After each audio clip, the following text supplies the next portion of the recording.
I've been caring for my son's best friend unofficially for years, but now I'm being asked to foster him, and I'm scared I'll fail him. Posted by you/smarteffort8150. I have one son, Henry, aged 12. Henry is best friends with a boy named Archie, aged 14. It has always been clear that Archie comes from a troubled home. From what I can gather, and I do not have the full details, Archie's mom is a substance addict, and Archie has been on the at-risk register for a long time. Honestly, I don't know why it has taken this long for them to decide he should be moved into foster care. Last Friday, I received a call from my son's school. They said they couldn't discuss the matter with me but asked if I would consent to having my information passed on to Archie's social worker. I agreed, and shortly after, I received a call from his social worker explaining that a section something or other was being put in place, which meant Archie would be removed from his home and placed into foster care. I was told that the school had recommended me and was asked if I could take him in, essentially. They said it would likely be long-term, until he turns 18. I honestly didn't know what to say. I was in shock.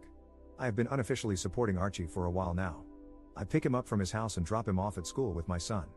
He spends many weekends at my place. On the days he doesn't come over, I make sure to pack him something to eat when I pick him up because he told me his school lunch is often his only meal of the day. I buy him soap and deodorant, and I even wash his clothes for him. But supporting him in this way and fully taking him in are two very different things. I'm a single dad. I have a decent job, but I'm far from well off. I live in a small 2-bedroom house, which means Henry and Archie would have to share a room, something they already do when Archie stays, but only for short periods. Plus, there's the immense responsibility of taking on another child. I was told there's a shortage of foster carers in the local area, so if I don't agree to take him, it's likely he'll have to move to a different county and school. I don't want that to happen. I had already planned for Archie to stay with me over the 2-week Christmas holiday, so I asked for time to think about it and said I'd give them a firm answer in the new year. They agreed. Archie hasn't been informed about any of this yet. I've been trying to give him as normal a Christmas as possible. My heart is telling me, of course, you're going to take that little boy in, but my brain is worried about the responsibility and cost of having another mouth to feed and another boy to clothe. At the same time, I keep thinking about Archie's situation. He's already had such a rough start in life, and I know he needs stability and care more than anything else. I can't bear the thought of him being uprooted again, losing his school, his friends, and the small sense of normalcy he has here. I keep asking myself whether I can truly give him what he needs, and I don't know if I have all the answers right now. I've always taught Henry the importance of kindness, and I see how much he cares about Archie too. Part of me feels this might not just be about me taking on more responsibility, it's also about giving Archie the chance to grow up with a sense of love and belonging. So, I suppose I'm left balancing what's practical with what feels right in my heart. And I'm leaning toward saying yes. I spoke to my mom about it, and she thinks it's an awful idea. She's worried I'm biting off more than I can chew, especially as a single dad. She reminded me that I already have a lot on my plate with work, the house, and raising Henry on my own.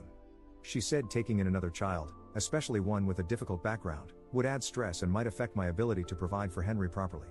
She didn't say it outright, but I could tell she's afraid this might make life harder for all of us, including Archie. I understand her concerns, honestly, I do. But I can't imagine turning him away when he needs help the most. I told her I haven't made a final decision yet and that I need to think about what's best for everyone involved, not just what's easiest. And I haven't even discussed any of this with Henry yet, which will be a huge factor in my final decision. This has been a huge rant, and if you've read it, thank you. I just needed to get this out somehow. Update 5 days later. I just wanted to give an update and say a huge thank you for all the responses. I genuinely didn't expect to receive so many replies, especially to something that was just meant to be a rant to get my emotions out. When I was asked to take in Archie, at first, I felt honored. Then, I felt worried about everything. I am quite an anxious person in general, and my thoughts were flooded with concerns about whether I'd be good enough to support Archie in the way he needs.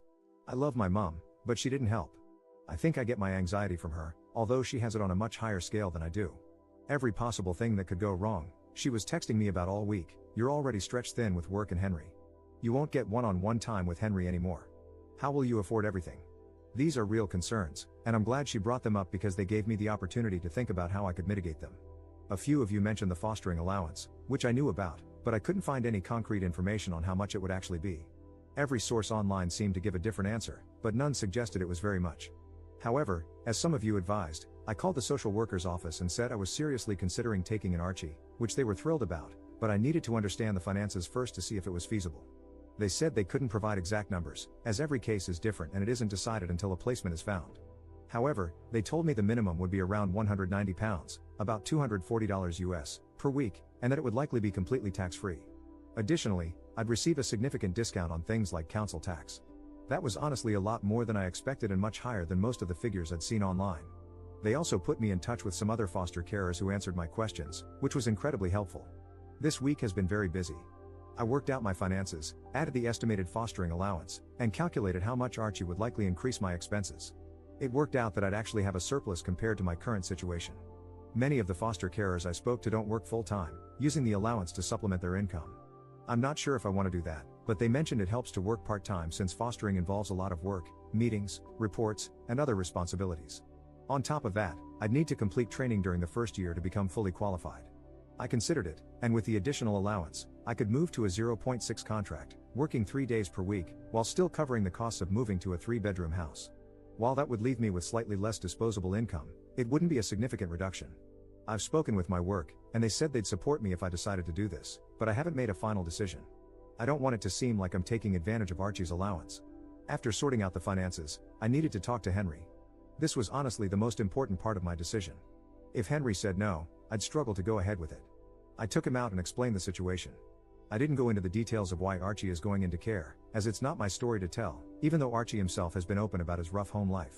I discussed the potential challenges, less one-on-one time, less privacy, at least in the short term while we find a bigger house, and so on. Henry was incredibly supportive. He said that he and Archie had talked about how they both wished Archie could come and live with us. I told him not to mention anything to Archie yet until I had the chance to speak with him, and he agreed. Yesterday, I arranged for social services to come over. Archie, his social worker, and I sat down to talk. They told Archie he was going to be placed in foster care. Archie cried a lot, I cried a lot, and he asked to see his mom, which the social worker said they'd arrange as soon as possible. In that moment, Archie didn't seem like a teenager, he seemed like a small child whose world was crumbling. Then they asked Archie if he'd want to stay with me. Although he was still distraught about being in care, he said he'd love to stay with me. We discussed what it would mean and how it would affect us. Afterward, Archie and his social worker spoke privately, and then the social worker and I talked. They expressed how thrilled they were about my decision and said they were pleased I planned to move to a bigger house soon, as Archie would need his own space, which I fully agree with. Normally, the boys spend most of their time upstairs playing Xbox, but later that day Archie came down and asked if we could watch a movie together. He sat next to me, rested his head on my shoulder, and said, "Thank you for letting me stay with you." Writing this, I can feel tears welling up in my eyes again. I put my arm around him and said I'd always be there for him. Today, Archie seems a little down, which is entirely understandable. I honestly expected him to take it harder than he has. To cheer him up, we're going to see the new Lion King movie, even though I hate those live-action films, but this is for Archie, and then going out to eat, letting the boys choose where. I might return in a few months to give an update on how things are going. For now, I'm just hoping everything will be okay. I know the first few months will be the hardest. Thank you, everyone. Editor's note. Stealing this comment from you/EffectiveCricket93 to explain what type of fostering is involved here. It depends. This is called a friends and family placement in England, where social services have decided it's in the child's best interest to be placed with a familiar person rather than in a traditional foster placement. Friends and family placements can have a looser set of restrictions compared to traditional placements. However, OP would only be cleared to take in Archie. For example, he wouldn't be able to take in another child unless he decided to undergo full training.